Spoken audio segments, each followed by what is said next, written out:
Hello. तर रोज office असल्यामुळे युगचं routine तर रोजचं शेअर होत नाही. पण म्हटलं चला सॅटर्डे व्लॉग शूट करूया. तो 7:30 ते 8:30च्या मध्ये उठून जातो. मोस्टली 8:30लाच उठतो. त्यानंतर त्याला आम्ही ब्रेकफास्ट भरवतो. आज आईने त्याच्यासाठी राजगिरा बनवला होता आणि तो मस्त गॅलरीमध्ये एन्जॉय करत होता. त्यानंतर त्याचा खेळायचा टाईम असतो. तो पांगुळगाडी खेळत होता. मी घरी आहे म्हणून तो घरातच खेळत होता. मोस्टली आई त्याला यावेळेला खाली घेऊन जातात आणि मग तो 1.5-1 तास झोपतो. त्याच्यानंतर त्याच्या दुपारच्या जेवणाची वेळ होते आणि दुपारी आईने त्याला खिचडी बनवली होती. त्याची छान अंघोळ झालेली आणि मग नंतर संध्याकाळी मी आणि रोहित बाहेर जायला निघाले. युग घरीच होता आईंसोबत. आईंना खूप दिवसांचं वृंदावन हवं होतं, ते आम्ही घेण्यासाठी गेलो आणि मग गेलो फिनिक्स मॉलला. रोहितने मला मागे एक गिफ्ट केलं होतं जीवामधनं, जे की मला आवडलं नाही आणि मग मी एक्सचेंज करण्यासाठी गेले आणि तो हेच म्हणत होता की मी असंच गिफ्ट घेतो बायकोला जे तिला नंतर एक्सचेंज करता येईल आवडलं नाही तर. नंतर मला एक हातातलं देखील आवडलं, ते देखील मी घेतलं.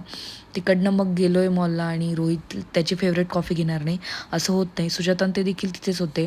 तिला एक लिपस्टिक घ्यायची होती, त्यासाठी आम्ही कॉस्मॅटिकच्या तिथे गेलो. त्यानंतर हे कारंजी बघून मला वाटलं युगला आणलं असतं त्याला खूप छान वाटलं असतं.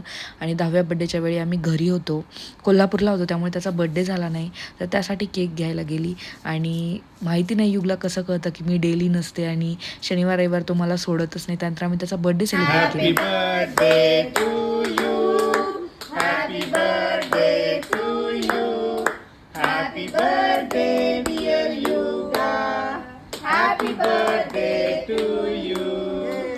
सगळ्यांनी असं छान विश केलं आणि युगचा छान बड्डे साजरा झाला. त्यानंतर त्याची ही गाडी आली आहे, याचा हॉर्स आला आहे. तो मी लवकरच त्याचा रिव्ह्यू शेअर करेल आणि छान असा दिवसाचा शेवट झाला. भेटूया नेक्स्ट व्हिडिओमध्ये. बाय.